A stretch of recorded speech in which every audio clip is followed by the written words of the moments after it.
Hello সাকিবিয়ানরা, কেমন আছেন? সবাইকে স্বাগত জানাচ্ছি আজকের ভিডিওতে। গতকাল সন্ধ্যায় আপনারা জানেন মেগাস্টারের আপকামিং যে মুভি রকস্টারের টিজার 2 ফ্লাওয়ার্স ফর ইউ কে সবার সামনে তুলে ধরা হয়েছে। সেখানে আমরা দেখেছি এই মুভিতে যে সমস্ত নায়িকারা আছেন শাকিব খানের সাথে বা বিপরীতে তাদেরকে জাস্ট এটা আমি বলবো যে ইন্ট্রোডাকশন করে দেওয়া হয়েছে। একদম টিজার বলতে যে একদম ধুমধারাক্কা গান অনেক কিছু থাকবে এরকম না।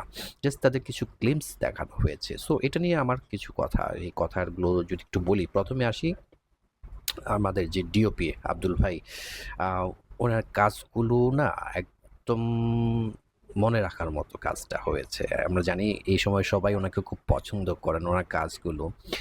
বিশেষত মালয়েশিয়ার যে লোকেশনগুলোতে শ্যুট হয়েছে, সেখানের ফ্রেমিংগুলো কিন্তু এক কথায় অসাধারণ হয়েছে।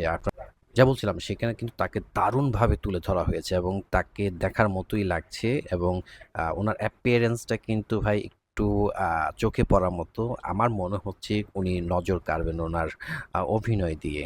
আ বিশেষত লুকগুলো কিন্তু মারাত্মক হয়েছে এবং ওনার যে কস্টিউম এবং যে অ্যাপিয়ারেন্স এ ওনার সাথে ইন্টিমেসি দেখা গিয়েছে রকস্টারের, সেই জায়গা কিন্তু দারুণ একটা রসায়ন কাজ করছে বলে মনে হয় এবং আমার মনে হচ্ছে হয়তোবা এখন দেখে এক এক এক নজর দেখে তো বলা যায় না। বাট আমার কেন জানি মনে হচ্ছে খুব ভালো কাজ করেছে এবং মিথিলার ভবিষ্যৎ উজ্জ্বল অন্তত চলচ্চিত্র অঙ্গনে। সুনিধি নায়ক, আমি কালকে নামটা পুরোটা নাম বলতে পারি না। সুনিধি নায়ক যিনি অর্ণবের স্ত্রী, সহধর্মিণী। সো সেই জায়গায় উনার লুকটাও কিন্তু অন্যরকম ছিল। একটা ম্যাজিক্যাল একটা মোমেন্ট ক্রিয়েট করেছেন, স্পার্কিং মতো করে দেওয়া, যেখানে ওনার প্রেজেন্সটা ছিল একটু অন্যরকম। সো এই ৩ টা নারীর যে তার রকস্টারের জীবনে আসা, তাদের ভূমিকা কী সেটা অবশ্যই আমরা দেখতে পাবো। আমরা জানি যে এই কাহিনীটা হচ্ছে উত্থান এবং পতন।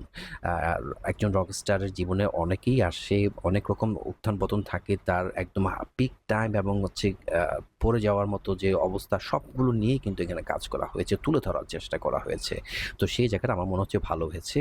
আপনারা কেমন দেখলেন? আপনাদের মতামতটা একটু দারুণ করে তুলে ধরার চেষ্টা করবেন। কারণ রিঅ্যাকশনে আসলে এত কিছু ইনস্ট্যান্ট দেখার সুযোগ থাকে না বলেই যা করা যায়। কারণ ভিডিও বড় হয়ে গেলে অনেকে অপছন্দ করেন। অনেকে বলেন, "কেন এত কথা বলেন?" বা রিঅ্যাকশন বা রিঅ্যাক্ট করতে গেলে অনেক কথা বলতে হয়। তাই এত কিছু বলা। তাই আজকে সেকেন্ড ভিডিওটা আপনাদের জন্য তুলে নিয়ে আসলাম। আমার মতামতটা তুলে ধরলাম। আপনাদের কাছে কেমন লেগেছে সেটা অবশ্যই তুলে ধরবেন। বিশেষত এই ৩ জন ফুলের ৩ টা ফ্লাওয়ার যারা রকস্টার জীবন আছে। পরবর্তী ভিডিও দেখার আমন্ত্রণ রইল। ততক্ষণ সবাই ভালো থাকবেন। আল্লাহ হাফেজ।